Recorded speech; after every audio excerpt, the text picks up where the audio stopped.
Booze?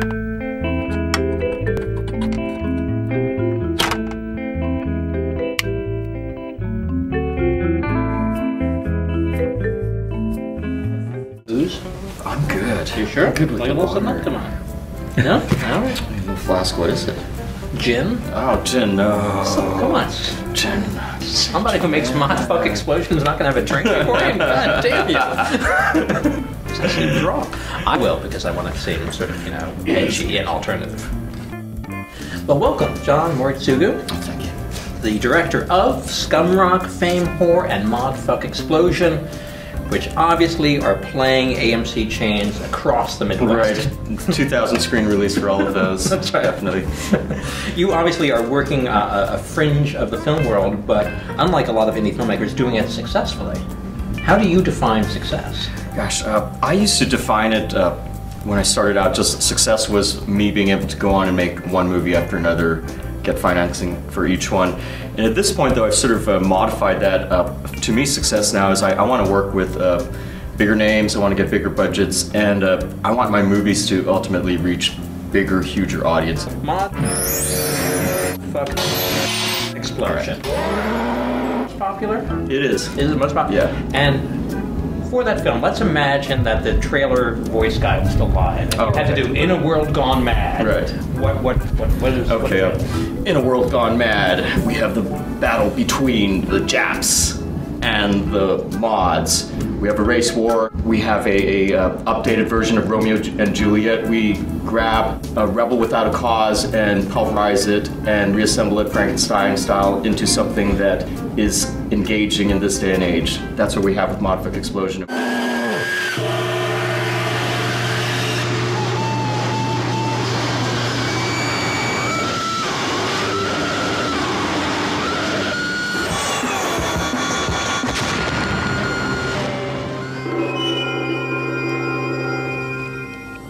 I think one problem a lot of low budget and underground people have is they have a small budget and they're sort of weeping and moaning about their lack of budget. And I think you know, this lack of choices sometimes can create innovative, cool solutions to filmic problems. You know, like how do you film an explosion and BMWs crashing when you don't have the money to actually do it, you know? And I like to embrace my limitations. Is a Jon Moritsugu film really yours? It's all yours.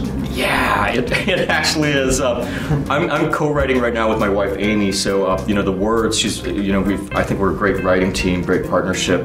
But as far as the actual like acting and improvising, there's this impression that because these are low-budget movies, I sort of like turn the camera on, get everyone wasted, and walk away with the movie, you know, 24 hours later, and that's like really, really not the case. It's 36 hours? Yeah, 36 hours, and you know, people are just halfway. No, the movies are really heavily scripted, and you know, for all of these movies, we've rehearsed for at least a month in advance, month, 2 months, and I feel that especially with the low-budget mode of making movies, rather than letting go of control and letting people just riff and whatnot, I think you've got to actually exert more control.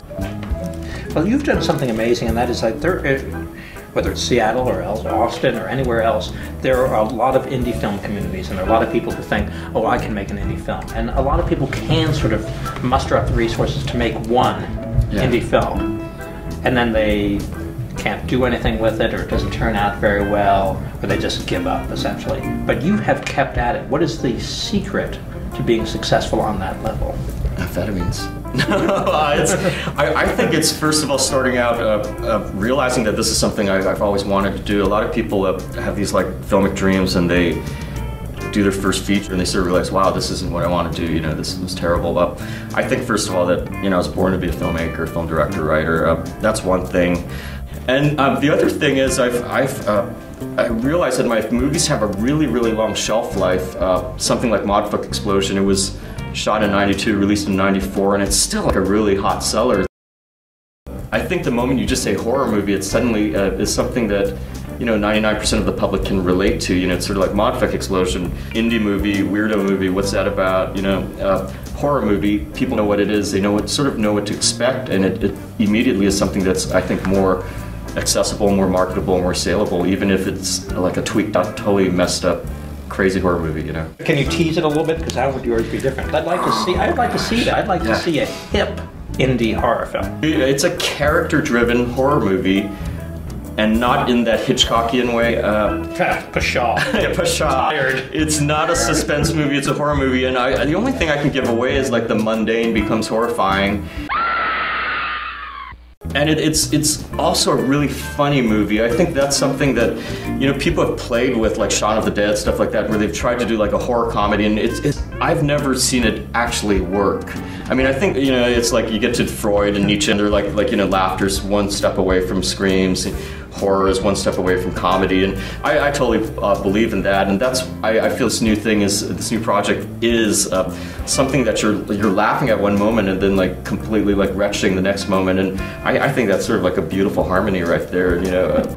I normally would argue with you, Yeah. but I love the fact that within one sentence you both put down Simon Pegg and Edgar Wright, who made Shaun of the Dead, and got Nietzsche in there. I find that very astonishing.